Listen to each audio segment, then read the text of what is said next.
Good evening, Aston Villa fans. Welcome to the Villa4Ever podcast. I am your host, Chad Williams.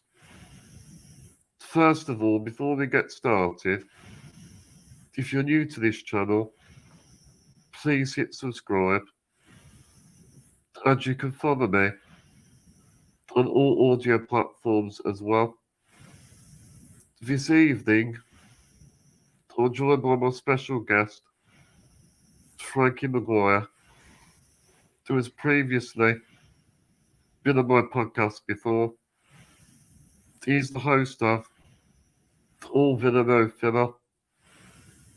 In my opinion, I think All Villa No Filler is one of the most underrated Aston Villa podcasts and always produces very entertaining and interesting content. I'll be doing the pre-match talk show before Aston Villa's away visit to the South Coast against Bournemouth. Sunday, it's a 2 p.m. kickoff.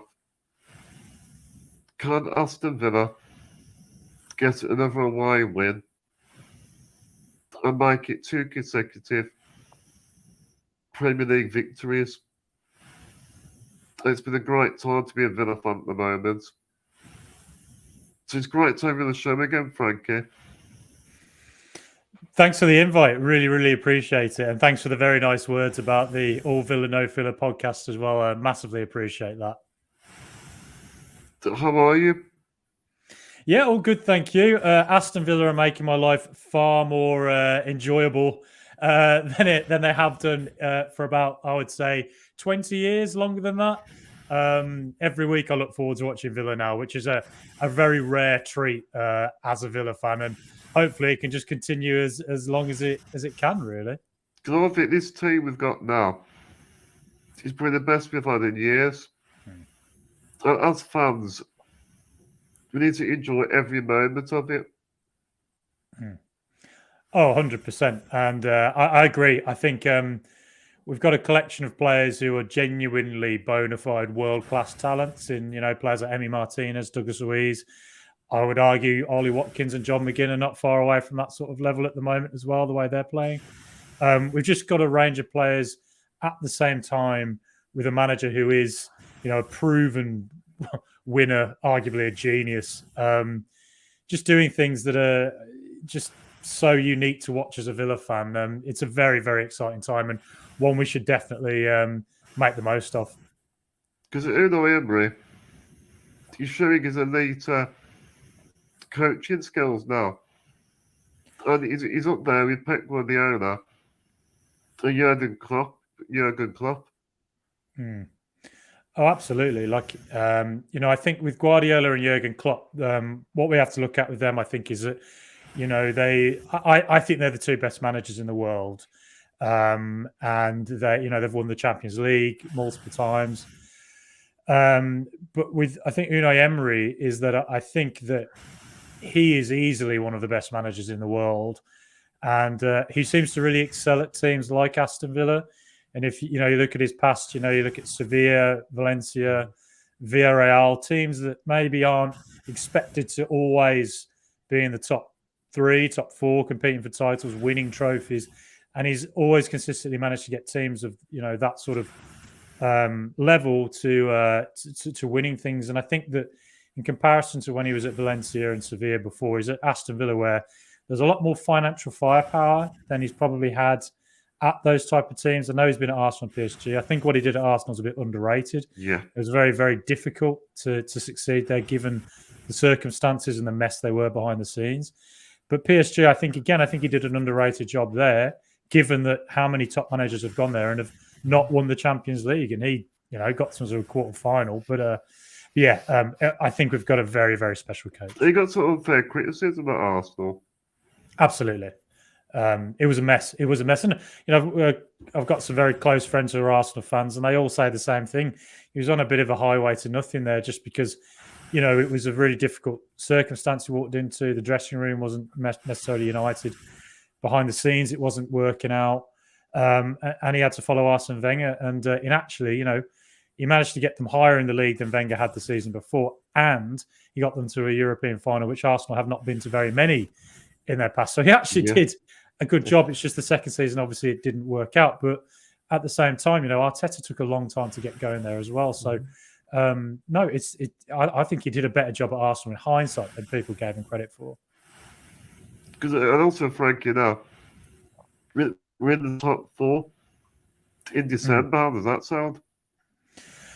It's absolutely beautiful, isn't it? If I could make a painting of it, it'd be, of my feelings, it'd be one of pure joy, sunshine, blue skies, rabbits running around in fields and flowers growing everywhere. Just because, you did wonder, after we had such a great run under him in last season, would we be able to continue it into this season? And so far, so good. Winning every game at home has been absolutely amazing. Winning them generally with ease at home, really, going into games. Well, the home record's incredible as well, yeah. Absolutely unbelievable. But those away games, I think there's still a few questions to be answered. There are times we look a bit vulnerable away from home at the moment. And I'm sure City and Arsenal will present to us questions at home that we haven't yet had given to us this season. But you just kind of think with this Villa team, if there is a setback or whoever it is who's turning up to play us, you just think there's going to be a plan. And you think that, as I say, if there's a setback, we'll bounce back from it. We won't just wither and fall away and struggle. We'll find a way to come back from it. So for us to be where we are, we deserve to be there in that top 4 at the moment. And, I'm really starting to believe that, it's a very, very competitive top 8 this season. There's some really, really strong teams up there, as strong as it's ever been. But I really believe that Aston Villa can be a team who can do it. We can get into those Champions League places. Let's talk about that crucial victory against Spurs last weekend. What was your overall thoughts from a away victory against Spurs? It was a very needed win, I think, because we've had 2 big away losses at Newcastle and Liverpool, where I think they're 2 teams who we're looking at. We're very close to it. We're above Newcastle in the league now. I think we're level on points with Liverpool or just behind them. But we'd gone away there, and I think Liverpool did a tactical job on us. It was a fantastic tactical display, I thought, from Jurgen Klopp. I think Newcastle, a lot of factors went wrong for us that day, I think, and I do kind of write that off as a bit of a freakish event. But going to Tottenham again, now this was a team that, they are up there where Liverpool and Newcastle are. We had to go and get a result at a team like that away from home to sort of put to bed a few questions that might have been asked by Liverpool and Newcastle. And in fairness, in the first half, Tottenham, I think, dominated it largely, although we did have chances. But I think what I noticed was Tottenham's press was so ferocious.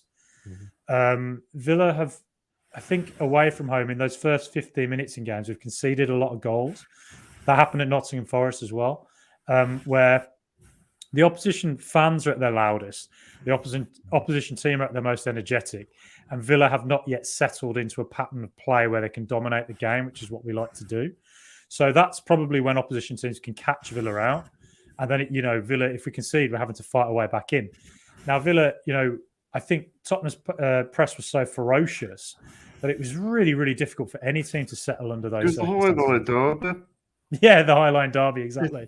Like I say, but we kept catching them offside. And I think one thing that offside trap does is that because the offside flag goes up so late, it presents the illusion that they have conceded far more chances than we actually have. And it makes you think opposition teams have scored more goals than they actually have. I think Son had the ball in the net 3 times at the weekend, and every time was offside. He could have got a hat trick, but we got the offside trap spot on. Exactly. And that's an amazing skill in itself. Villa have something like double the amount of offsides than any other team in the league at the moment, or close to it. It's an incredible skill and incredible coaching, incredible for these players to have pulled it off. And I think, as I say, with Tottenham, it was... we had to survive that press, and they did score. Frustrating goal to concede, I think, but we fought our way back, and then we came back and won it. And I think the second half, the tactical tweaks, we largely dominated it in the second half. We did, yeah. Yeah. So the first half we held on. Yeah, exactly. So it was crucial, I think, because we've had a couple of games where we've conceded early away, gone on to lose. Newcastle, Liverpool, Nottingham Forest, and Tottenham conceded early. That was a test then. Like, can Villa come back and not only come back, but then actually come back and win it? And we did exactly that. It was a big win against a team that's looking for the top four, a team that's very high quality, although they did have a lot of injuries, but also a team that, I think we had to show we can come back and win these games. I think it was a mental lesson for the players to learn. That's good. This was a very tough game against the top side. But in that game, I was very impressed how well reacted after going 1-0 down. Because in that game, we didn't panic. And I think we showed a lot of character away from home to get that result. Absolutely. It was, exactly that. And I think showing that character stands us in good stead going forward because, we are going to go one down again at some point. It's going to happen, yeah. Exactly. You go away somewhere like an Arsenal or whoever, and they put us under pressure for the first 20 minutes to score in the 10th minute.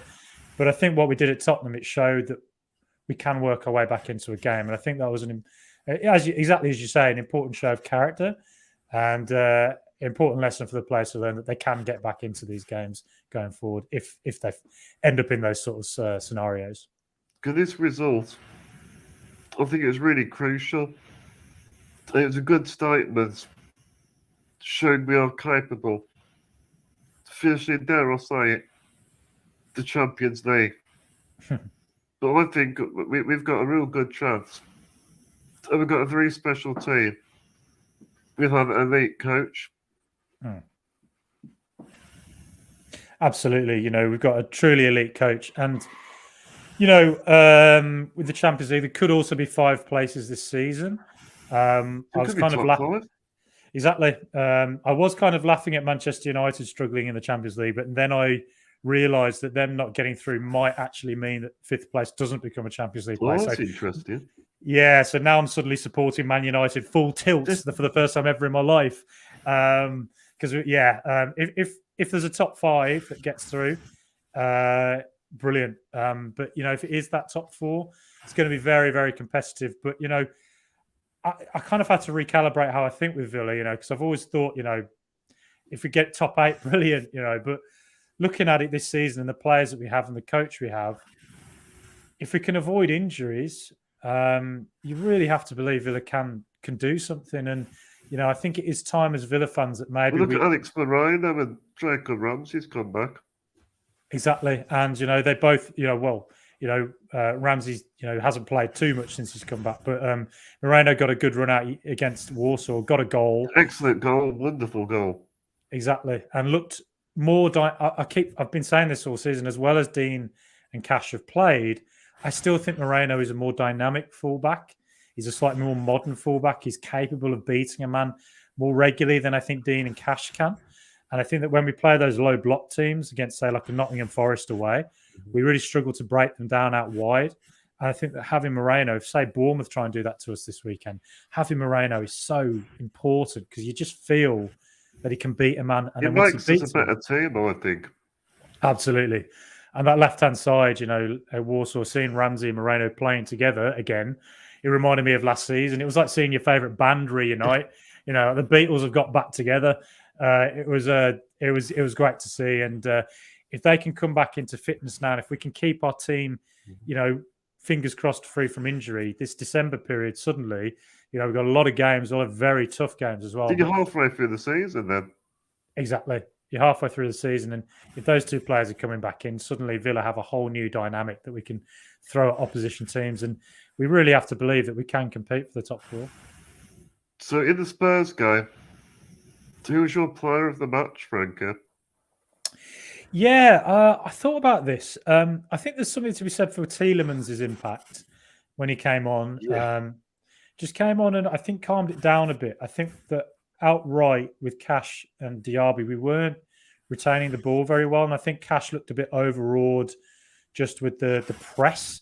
And in fairness to him, he's not used to playing further forward. It's not something he does all the time. And I think that, he got that booking for the foul on Bentancur, and you just kind of feared he might be on for a red card. But I think that bringing Bailey, who's much more comfortable further forward, Gives more width as well. Offers more width, is more reliable at beating a man. And then you had Tielemans, who was just somebody who came in, could come a bit deeper and link up play a bit better with Douglas Luiz and Kamara and McGinn, and just offered us an extra body on the ball to just take a second, and withstand the press a bit better than I think we did in the first half. And I think he made a big difference. But in the end, I think Emi Martinez as well made some massive saves. So I think I'd have to go between Martinez and Yuri Tielemans. Yeah, I think Martinez, he pulled off some excellent saves. He played a man of the match performance. But also, I was really impressed with Dougie. I think, in my opinion, Douglas Luiz was very influential in the game. He was really bossy in the midfield. Oh, yeah. And he was dictating the pace of the game. He's a fantastic player, and he does that all the time, and he did it again at Tottenham, particularly in the second half, I think. As I say, in the first half, I think we had to ride out the storm, and getting that late goal was very important. At Douglas Luiz's cross for that first goal to Pau Torres, absolutely fantastic. What a ball that was. And he repeated the trick again against Warsaw, didn't he, with the Moreno's goal. Because he loved his forward across. Yeah. And I just think Douglas Luiz, I really believe he's a world-class midfielder now. Oh, yeah. He's in the Brazil squad now. He's in the Brazil squad. I think he he should be starting for them, really. I imagine there's a lot of people who don't watch Villa regularly who probably don't quite appreciate how good Luiz actually is. But I always refer back to when Pep Guardiola, when Man City sold him, I remember Pep Guardiola's reaction was one of anger because they had to sell him because they couldn't get him a work permit because they couldn't guarantee the game time, which Villa could. And I remember Guardiola being really annoyed about it. And, you think back on that now and you think he clearly saw something in this guy. There's something Mikel Arteta clearly sees in him because he desperately wants him at Arsenal, doesn't he, by the sounds of it? Yeah. But to have him at Aston Villa be this somebody who's grown at Villa and developed at Villa. He gets better and better. Every game, it feels like he does something where you can't believe what he's doing. Exactly as you say, Chad. He just gets better and better. And he has this particular skill set, I think, where the ball comes to him and he's able to put his foot on it and just drag it back. Like he'll drag it back and suddenly it kind of works a new angle. Like I can't. He kind of looks like a Man City player. He looks like somebody who could be. He's just a brilliant player, and absolutely a gold standard asset at Aston Villa. And I can't wait to see what he does for the rest of the season, and hopefully going forward for a very long time at Villa. But I'm thinking that guy I liked as well. He's Douglas Luiz. He was very clever. Playing them free kicks for us, but taking the sting out of the game and relieving pressure from Tottenham's constant attacks. Yeah, he does that very well. There's a few players that do that as well for Villa. I think Emi Martinez is very canny at it as well, taking his time. A lot of fans moan about it, opposition fans moan about it, but we take it. Top teams win by being not just by being excellent on the ball, but by being intelligent when they need to relieve pressure. And Luiz is very good at that. I think Ezri Konsa's good at it as well. I think he's good at winning a foul when we need it, just taking the edge off an opposition attack. I think it shows and demonstrates that we have a range of players who have learnt well in recent years, learnt well off Emery, and are winners. Have an attitude to win, not just a ball playing ability, but a sort of winner's mentality, which I think at Villa for a long time we've not had. That's what Emery, I think, is bringing to the players. Absolutely, it's a winning mentality that, as you say, Unai Emery is instilling in his team and finding a way of winning. It's amazing to watch at Villa, isn't it?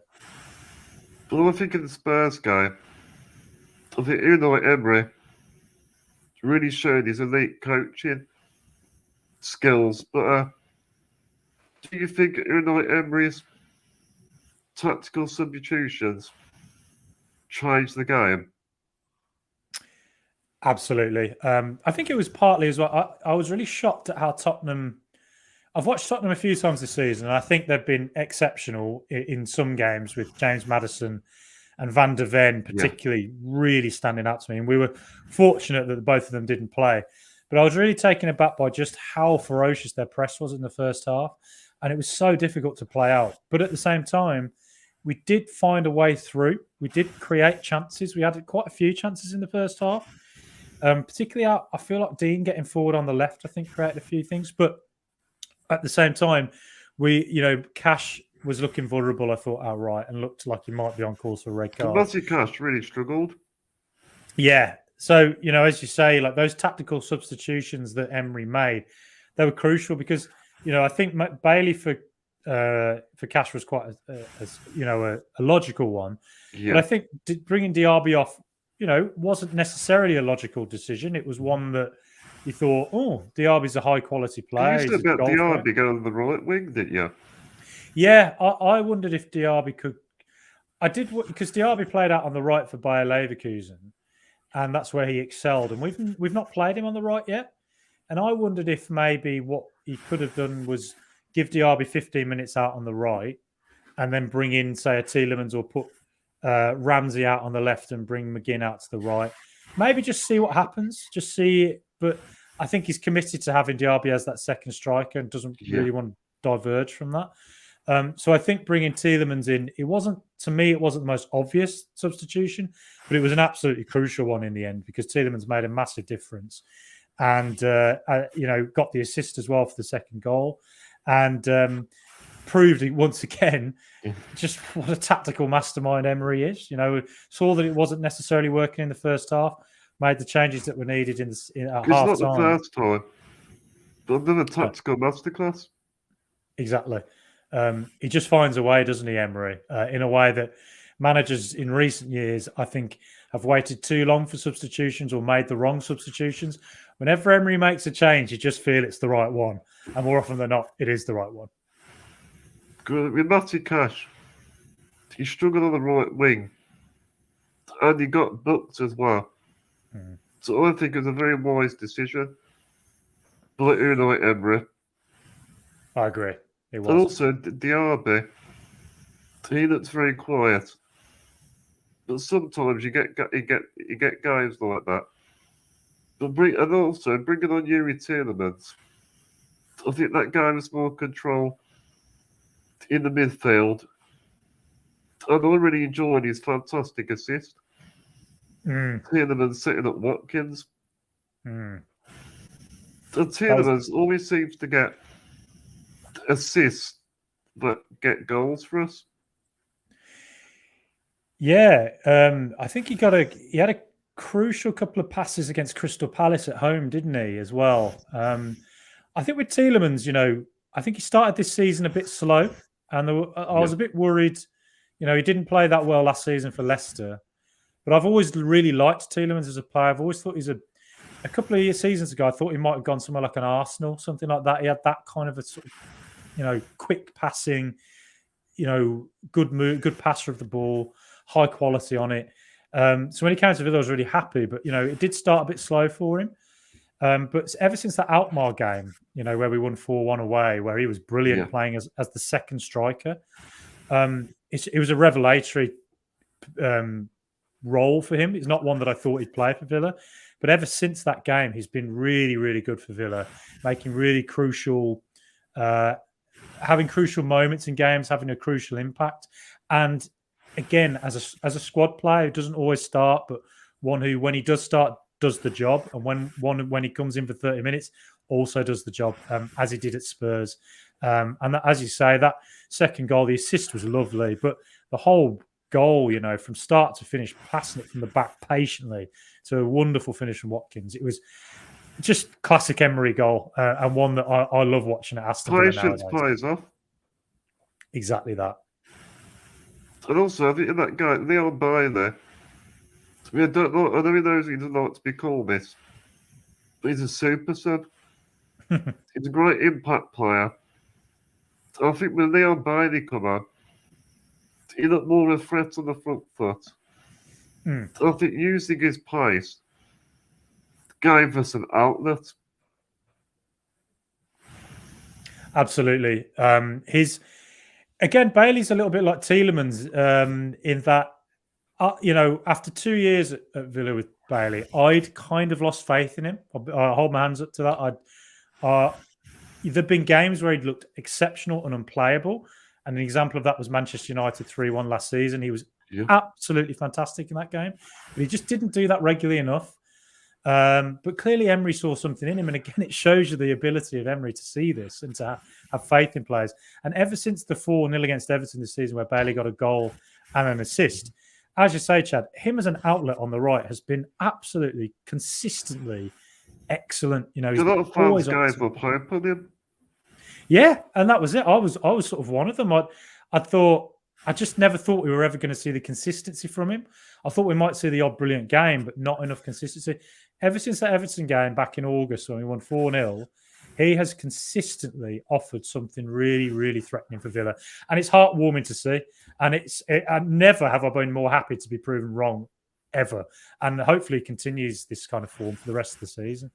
So, and VAR, it's been the headlines for the wrong reasons at the moment. Yeah. But we'll talk about the Spurs game there. What do you make of the VAR offside decisions against Spurs? They were all correct, to be honest. And in a way, playing the high line with Villa, in a way, VAR benefits us because those offsides are so tight. The linesman would struggle to get that right regularly, I think. And VAR kind of helps us in that regard. Actually, the offside that I do question was the Ollie Watkins' disallowed goal. Yeah, I was a little bit unsure about if that was at first. But it pretty is now, though, I think, yeah. I'd like to see a semi-automated offside on that one, just because from one angle, I really thought it looked onside. And even from the reverse angle, you could think it maybe looked a toenail offside, but really, really was so tight that I was like, I think you have to give benefit of the doubt on that and give it. It was really hard to tell, and I think semi-automated offside, I would have been intrigued to see whether it was. When he played the cross there, Watkins not offside position. No, he didn't. Yeah, exactly. It was very, very tough to call that. So, to be honest, I look at that and I think, I think benefit of the doubt they could have given that goal, to be honest, but unfortunately, it didn't end up costing us though. You can think of the modern game. Those are the rules now. But I think if that was years ago, it might have been a different story. Oh, yeah. Yeah, it definitely would have been. And like I say, I think that VAR in a way is helping teams with high lines because, like I say, there's a lot of them offsides that are really hard to tell. Like last season, for instance, I was at Villa Park when we beat Crystal Palace 1-0. And in the first half of that game, Wilfred Zaha had a goal that was given offside by VAR. But originally, the linesman gave it as onside. And I was directly in line with it, like literally in line with the linesman. I thought he was miles onside. Honestly, it's so hard to tell. And then VAR showed he was slightly off. And I was amazed at that. So shows you in real time how difficult that job is, but also would also say that I'd be a rubbish linesman as well. But also, as I say, I think VAR, it does, there's a lot of annoyances with it. A lot of people seem to want to get rid of it. I get that. Yeah. I still am supportive of it. I'm probably in a minority there, but I keep the goal line technology. Yeah, keep goal line technology. Semi-automated offside seems a bit of a no-brainer, I think. But yeah, I think at the moment VAR is actually helping teams with high lines. And also the Paul Torres goal, that was clearly onside. Oh yeah, I think that the referee got that right. I know even though I'm an Aston Villa fan, I might sound biased, but I think majority of Tottenham's offsides were all correct decisions. I agree. Yeah. That son, he could have got a hat trick. Oh yeah. Luckily he didn't. Yeah. I think there's twofold on that one. You have to think. I think Son's been caught offside more so than maybe any other player in the league or close to it. But by the same, so he'll probably look at it and think he should work on that. But at the same time, Villa's offside trap. It's absolutely amazing coaching. The gate It spot really on. is. It's just amazing, isn't it? I can't believe how good we are at it, to be honest. Genius. And yeah, exactly that. And the amount of times that an opposition teams will be through on goal, and the linesman doesn't lift his flag because he has to delay it, and I'm like, I know this is going to be offside. And then when it's given off, you're like, there we go. Anytime an opposition team scores, I'm always like, surely it's offside. Come on, Well, I'm going to talk about Martinez. We're very lucky to have the best goalkeeper in the world. Yeah. But he pulled off some great saves in that Spurs game. But what was your favourite save? Yeah. In the Spurs game? God, there's a lot of them. In the first half, he pulled off a really big one, pushing it away. I think it was Kulusevski made the assist. I can't remember who hit it. Maybe Brennan Johnson. But second half, that save he made from Brennan Johnson, sticking his foot out, and then straight after it, I think it was Højbjerg had the shot from distance. And unbelievable reflexes. I think Emi Martinez, and I don't know whether you agree with this. I think he's the best shot-stopping goalkeeper in the world. Yeah, I can't think of anybody else who's better. I can't think of anyone else. And like I say, because he plays that high, we play this high line, so every now and again a team is going to beat it, and they are going to get a one-on-one. And I can think of the Chelsea game this season. A couple of times, Ben Chilwell, Raheem Sterling got through, and having a keeper like Martinez there bails you out because he makes so many crucial saves. He saves us games. He does, and you know what, Chad? I think he's won the Yashin Award, so he's recognised as the best goalkeeper in the world. Yeah. But I still think within England and the Premier League, I still think he's a bit underrated.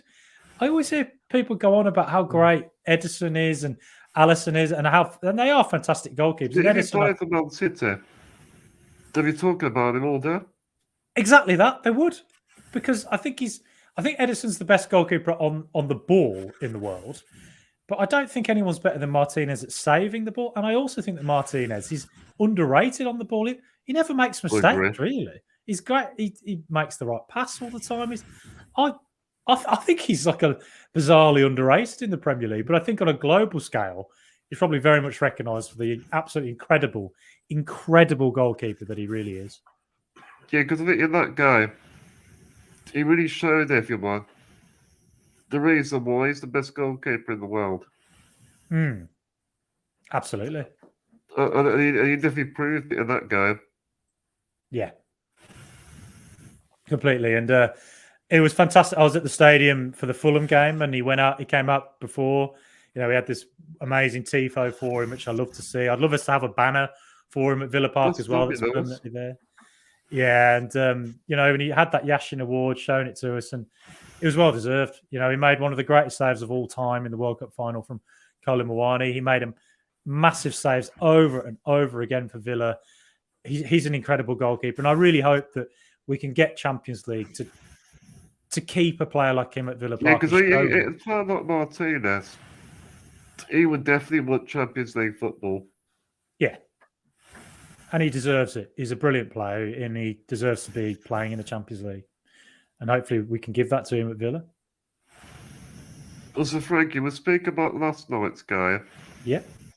So what is your verdict from Thursday night's game against Legia Warsaw? Yeah. I'm delighted we won. Warsaw are a good side. They're a good outfit. And playing in Europe is a different animal to playing in the Premier League. Lots of different factors as to why that is, Thursday night being one of them. But also playing teams that are probably better than we appreciate sometimes. So it was good that we got the win. I'm disappointed we didn't win by 2 clear goals. So it means we still have to go get a result in Bosnia. Jessica, they were top of the group at the moment. But last night, if we got 3 goals, we would have secured it. Yeah. Yeah, I think it is a shame we didn't, just because it means you probably have to bring 1 or 2 more players out to Bosnia that you might have preferred to just keep in the UK having a rest on the sunbed or something, in the jacuzzi. But instead, they'll be in Bosnia playing a tough game, a team that defended very well at Villa Park and will probably do the same in Mostar. But, we only have to get a draw. So I'm hopeful that we, can still put out a team that's not necessarily our strongest 11 and still get the result we need. But I think, the Warsaw game, I think I'm pleased with it. I'm pleased, we got the win. I think, like I say, I think they're probably a better outfit than, a lot of people probably appreciate. A couple of really good performances from, I think Diaby's goal was brilliant. I thought Bailey did very well when he came on, and it was unfortunate he didn't score. And it was brilliant to see Moreno back, particularly, and Ramsey coming on as well. I think Moreno, he looked a bit rusty. He didn't start the game, did you? Yeah, but you still saw that dynamism. You still saw him getting to the byline and pulling it back. And in the first half, those pullbacks didn't come off. In the second half, he looked much more like his old self, I thought. That was a wonderful goal he scored. Fantastic goal, wasn't it? What a way to come back. Yeah, what a way to come back and get your first goal for Villa. A volley on your weaker foot. I mean, that was very special. It was great to see him. And yeah, so he stood out to me, I think. Really delighted he's back. But yeah, I'm delighted we won, but a bit disappointed we didn't get that, the 2-goal cushion that we needed to guarantee top of the group. Can you scroll up the notes a bit? I'll just have a look. Well, in my opinion, I thought it was a very entertaining game. I think from the word go, I think we worked hard for the victory. But it was against a tough opponent. I don't think it was an easy game. But I think first half, there was a few sloppy moments. Yeah. But I thought Yuri Tielemans was absolutely excellent.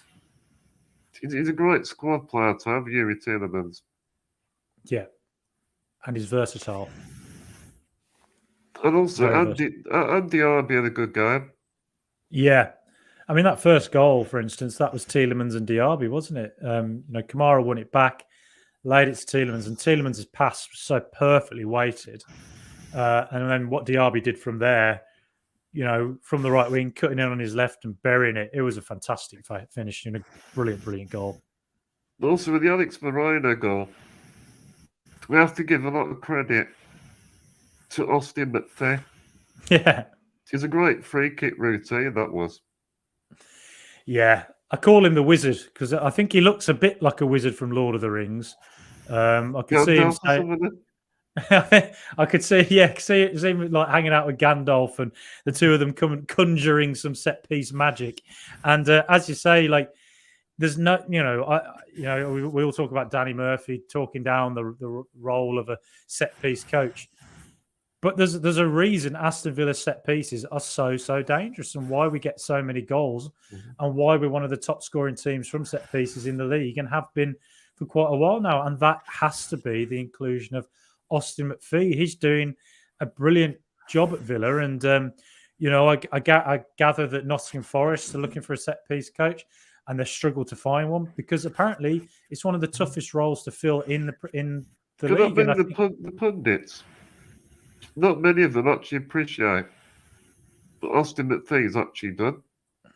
Absolutely, and it, like I say, refer back to Danny Murphy, even recently talking down one of Villa's set piece goals and saying they're not exactly reinventing the wheel, but it was like what Villa set pieces are so thoroughly thought through, imaginative, and always look threatening. And when you compare that to the Gerrard era, when our set pieces were literally just lump it in the box and hope for the best, and that surely meant that Gerrard had sort of, well, look, I don't know for sure, but just my eye test is telling me that Austin McPhee didn't have as much influence under Gerrard as he clearly does under Unai Emery. And again, that shows you the brilliance of Emery, that he's not a micromanager in the sense he can go, Austin McPhee is better than me at set piece coaching, and this is what you're going to do. I believe in you, and go and make some magic happen. And lo and behold, look, it happens. I think he's a very special addition to the Villa coaching staff. Yeah, because it's not just Unai Emery. Yeah, it's all the coaching staff. they do their duties. Exactly. You got Paco Ayestaren as well, who, he excelled under Rafa Benitez at Liverpool. And when he left Liverpool, Rafa Benitez's tenure there didn't last that much longer. Yeah. They weren't as good. I think Ayestaren is a very, very highly thought of coach in the game. And I think that him working with Emery, they're two very, very smart footballing minds, probably very imaginative footballing minds, and probably can bring the best out of each other. We've got a very strong coaching staff. I'll put it like that. Oh yeah, Frankie, just go a drink. Yep. I'll grab one as well. Gets quite hot doing the podcast. It's the lighting and all that. For anybody watching, it can be quite a heated experience. I'll grab another one as well, actually.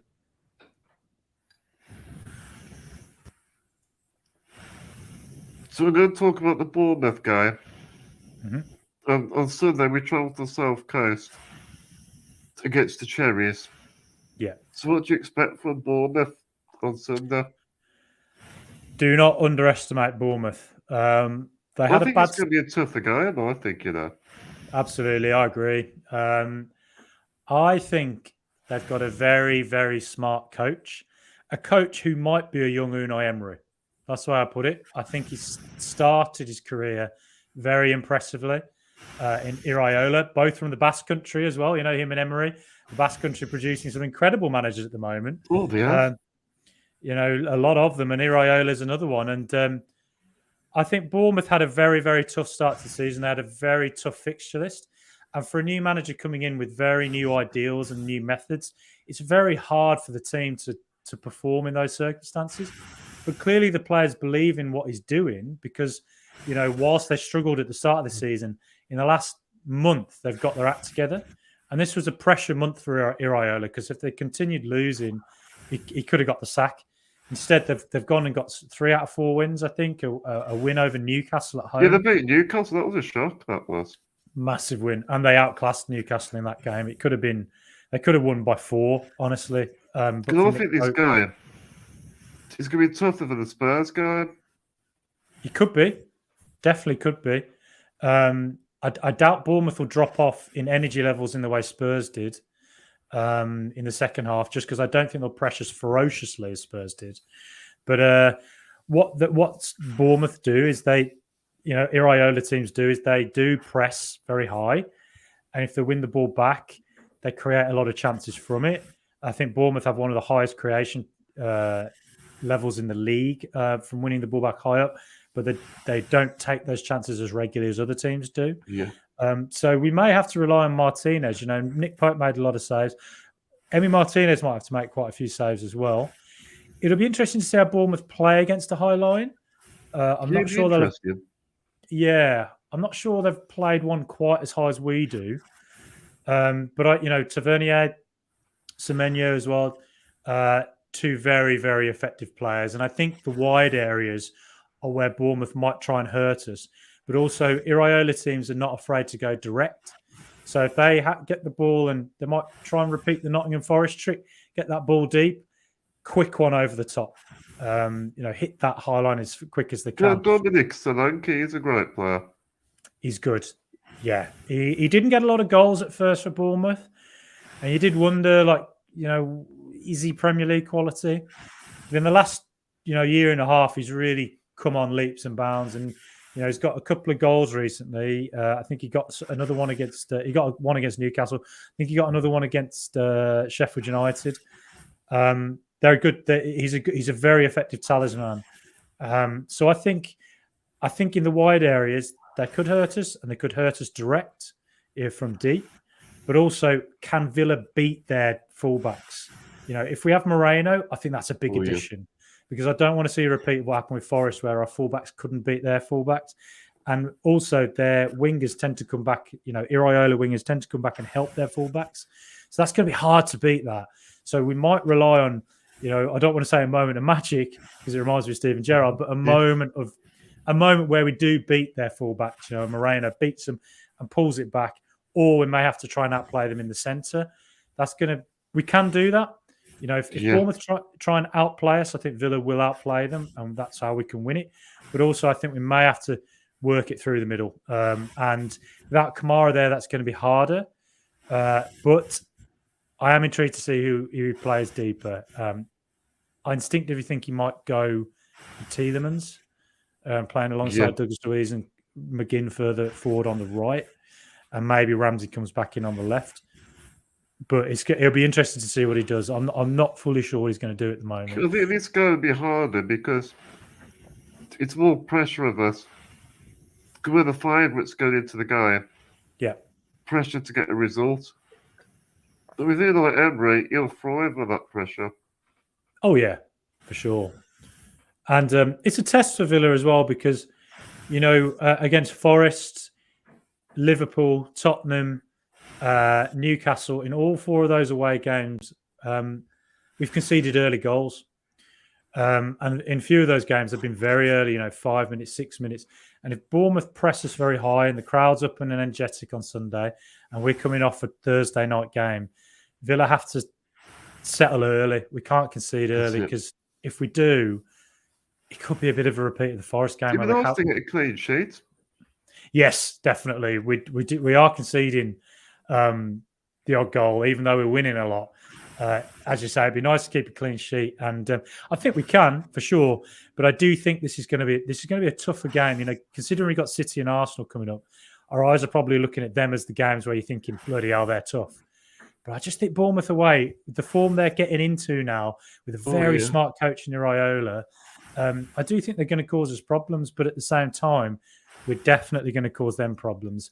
And I do hope that Ollie Watkins is fit. You know, he's 50-50 at the moment. Because again, you know, the Warsaw game did show us how important a player he is for Villa. Because Duran played well, but he's raw, isn't he? He's got real quality, but there's still things he does where you think Ollie Watkins wouldn't do that. Watkins just is a more mature player. He's 7-8 years older than Duran, so he just has that experience and surety up front that Duran doesn't yet have. So I do hope that Watkins is back for sure. Well, I'll tell you some interesting facts about Iraola. Mm-hmm. Can you just scroll up to the other bit? Yeah, because he was a right back in his career. Spent the majority of his career at Athletic Bilbao. Mm-hmm. 410 competitive appearances in 12 seasons. That's very impressive. Oh, yeah. And he played international level for Spain in 2008, 2011, and 2012. And I know not long ago, Leeds United were interested in him as a manager. Mm. And in 2018 as well, he started his managing career at Rayo Vallecano. Yeah. For 3 years. Yeah. And also, there's an interesting fact as well, Frankie. In his career, he played alongside Mikel Arteta and Xabi Alonso at a youth team called Altinga. Well, I never knew that. So yes, he's had a bit of an interesting career. Well, before we carry on some more on the talk show, I'll talk a bit about what happened last night. Mm-hmm. It was actually horrific scenes. Yeah. And disgusting behaviour. Yeah. For the Legia Warsaw fans. So I hope all the fans last night, I hope they return home safe. Yeah. Here, you know, it's you know, I know Aston Villa have lodged a complaint to UEFA today about the actions of what happened on Thursday night. A lot of questions to be asked of Legia Warsaw, the club itself, you know, how they distributed their tickets. You know, there's probably some Warsaw fans who went out there with, you know, just wanted to see a game and for whatever reason couldn't get hold of their tickets, but at the same time there were other fans who clearly didn't go out there for to see a game and went out there to, throw things into the Holt End or to, cause problems. And a lot of questions to answer for that club. There's going to have to be a proper investigation, sanctions to be taken, of course. I think UEFA, they should give them a big fine for this, I reckon. Absolutely, because it's not fair, that the pressure that puts on the police at Villa, and they did a fantastic job in stopping. Some of them got injured.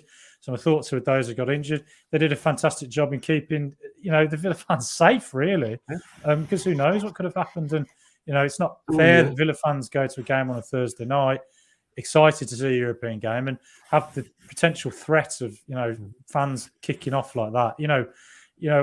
Football gives you a great identity. It gives you a community. But I have absolutely no time for fans who want to go abroad. It just spoils it for others. Exactly. Fans who want to go abroad or go anywhere and cause trouble and ruin someone's day. I've got no time for that at all. And they shouldn't be anywhere near football people who act like that, to be honest. Just, that walkway when they're throwing missiles, I usually go through there. Exactly. But luckily last night, I wasn't there last night. Exactly. Imagine if it had hit, they'd thrown something, it'd hit you or something. They have to take action. There's no excuse. Whatever frustrations the fans have at not getting tickets or whatever, there's no excuse for behaving the way a lot of their fans did last night. It was really, really terrible behaviour.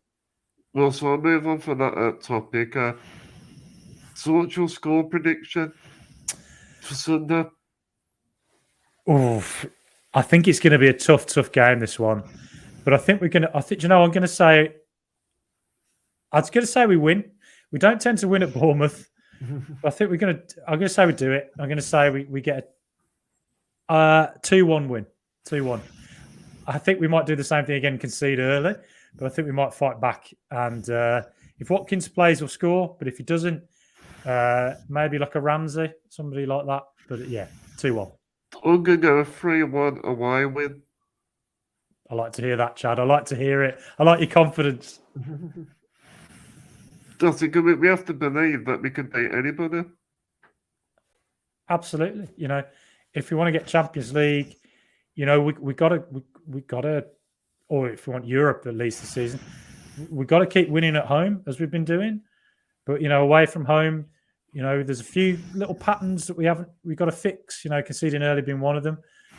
We've got to get results away from home at tough places like Bournemouth, and this is one of those tests. And fortunately, under Unai Emery, we keep passing tests, and hopefully, we do this weekend.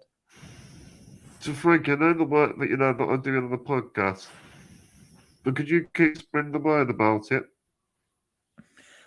Oh, absolutely. I love spreading the word about your podcast. To be honest, Chad, I think you do an absolutely fantastic job. Honestly, inspirational what you do, and you're a brilliant interviewer as well. I've been doing interviewing for 10 years. I work in the media, interviewed a lot of people, and I think that you're as good as anybody, to be honest, Chad. You're brilliant at it. Oh, that means a lot.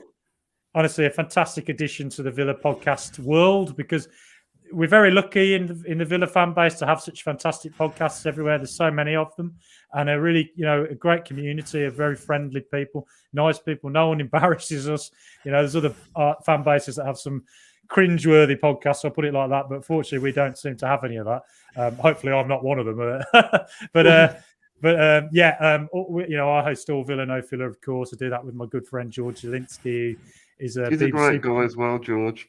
Lovely bloke, BBC presenter as well. He's got a real, he's a real asset to have on the podcast. It's a good channel. I do watch that regularly. That all Villa No Filler. Yeah, thank you very much. We try to, I try and make it as fun as I can, because there's so many podcasts doing such great content.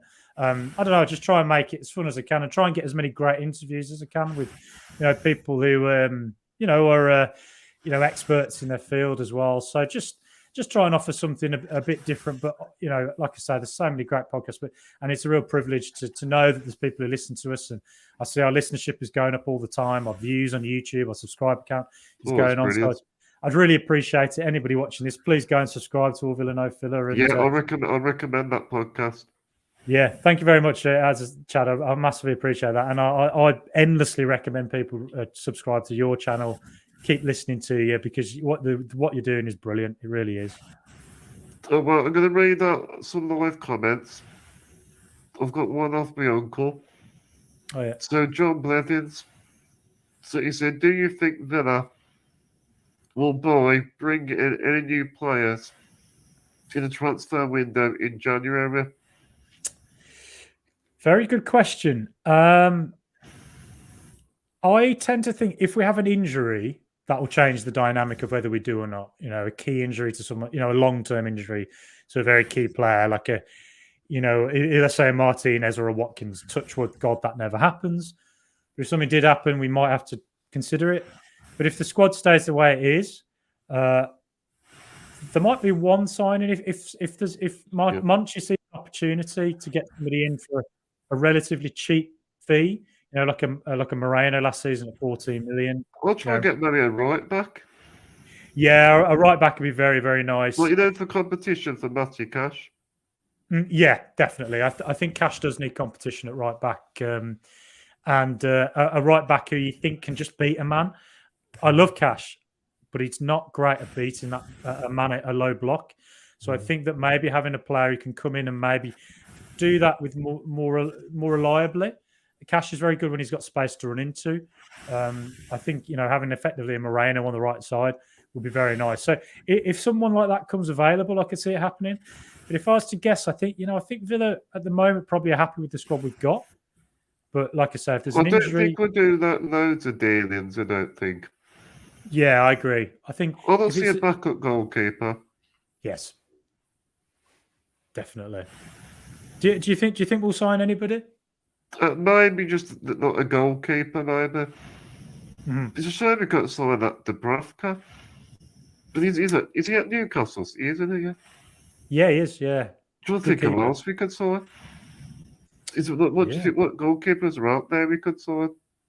Well, that is a tough one, yeah, because there's not many out there.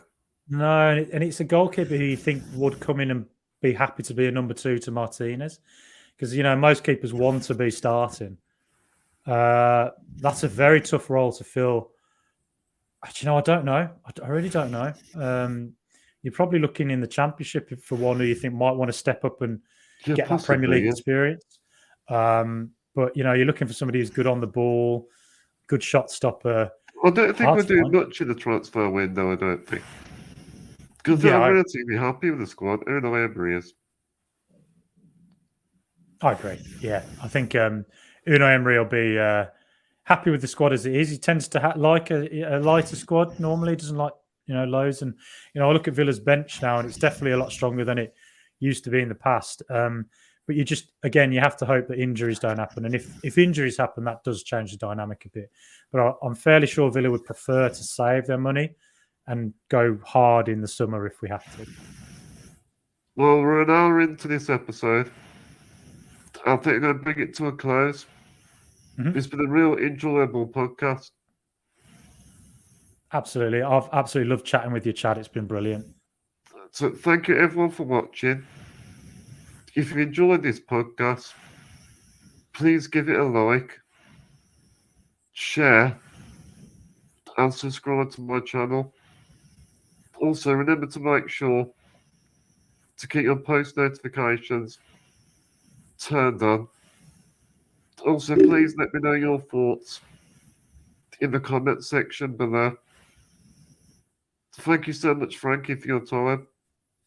Absolutely. I've loved it. I love chatting Villa, and I love talking to you about it as well. It's always great to have a chat with you, Chad. Well, I'm going to wrap up this episode with Up the Villa.